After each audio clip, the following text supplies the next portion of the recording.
Hey guys, welcome to another episode on my channel Hairliciously. Today in this video, I'm going to be talking about some of the common myths when it comes to hair loss that a lot of people believe in. With all the genetic, hormonal, and environmental aspects of baldness, pinpointing a specific cause of hair loss can be very difficult at times. And the most common form of hair loss that females and males suffer is known as androgenetic alopecia, which is also known as male or female pattern hair loss. Now, it's estimated that over 95% of men suffering from hair loss are affected by male pattern baldness. And although there's a lot of people who associate hair loss with only men, about 40% of people who are suffering from hair loss are actually female in the United States. Now, before we get into some of the myths surrounding hair loss, we do in fact lose anywhere from 50 to 100 strands of hair per day. But with over 100,000 hair follicles on the average person's scalp, that amount of hair loss can easily go unnoticed. Here are some of the most popular hair loss myths which, with a little research, can easily be debunked. Alright, so number one, cutting your hair frequently makes it grow faster. Now, a lot of people for some reason believe that this is true, and we've heard of this over a million times, but unfortunately, simply cutting your hair frequently does not make your hair grow at a faster pace.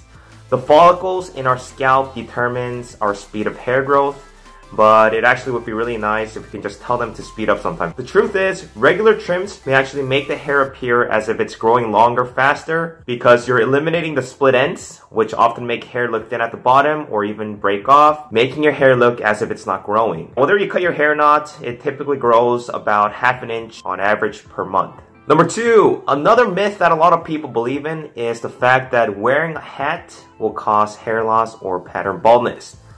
Now, unless you're wearing a hat so tight that it cuts off circulation to the hair follicles, you can pretty much wear hats whenever and however often that you like without experiencing hair loss. Hair loss that is caused by wearing hats can be known as traction alopecia, and this is a condition which causes the hair follicles to be damaged, and it's a result of constant pulling or tension to the hair follicles, and that's what a lot of people associate hair loss to when they're wearing a hat.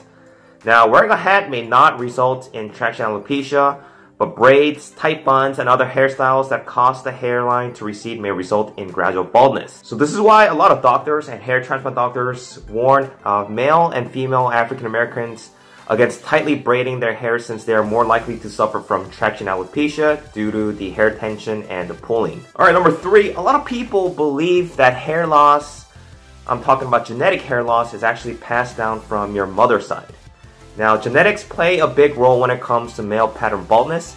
However, you are just as likely to share the baldness trait with somebody from your father's side of the family as much as your mother's side. Prior research has suggested that the so-called hair loss gene is passed down from the X chromosome, which we receive from our mother, but more recent studies have showed that a number of hair loss genes that are located in both the X and Y chromosomes cause male pattern baldness. So if you're balding, that means that you can blame both your mother and father for your hair loss. So this means that there are a variety of genetic factors that can include hair loss, not just a single gene found on the X chromosome. Hair loss is not limited to the maternal side of the family, and the hair loss gene, like I said, can come from both parents. So the gene that can primarily cause baldness is on the X chromosome, which men can actually only get from their mothers.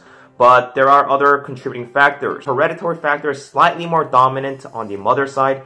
Research also suggests that men who have a bald father are more likely to develop a male pattern baldness than those who don't. Alright, number four, stress causes hair loss. Now, this hair loss myth is a little bit difficult to crack, and although research does show that physical and emotional trauma, including sudden weight gain, certain medical conditions, or the death of a family member can result in hair loss, in most cases, it was pretty much because of the hair that was bound to lose in the first place. Stress doesn't necessarily mean that it's going to cause us to lose hair we were meant to keep. What it actually does is it speeds up the process of our genetic predisposition. It does this by depleting our levels of B12, which is the vitamin responsible for delivering blood, oxygen, and nutrients to our body's tissue. Stress can cause hair loss, but it's not the typical stresses of everyday life that many experience. Difficult boss, stressful job, or financial insecurity. Now, stress-related hair loss tends to be associated with very emotionally powered events, such as the loss of a loved one. So it's actually the type of event that can cause a person to lose sleep or causes a person's loss of appetite and significantly raises the levels of stress hormones. Last but not least, too much exposure to sun rays promote hair loss. Now, sure, overexposure to the sun's ultraviolet rays can be harmful to the skin, which can cause accelerated aging and even the development of skin cancer. So there's not much truth or evidence when it comes to the sun's UVs causing baldness or hair loss to people. Now, what the UV rays can actually do due to overexposure in reality is that it can make the hair more brittle by weakening the hair follicles, but that is actually a different issue when it comes to hair loss. So there's 5 myths that I've just debunked, and I hope this video has been somewhat eye-opening for those who are very curious and kind of believed in some of the myths when it came to hair loss. If you guys like this video, give it a thumbs up, make sure to subscribe, and I'll talk to you guys soon.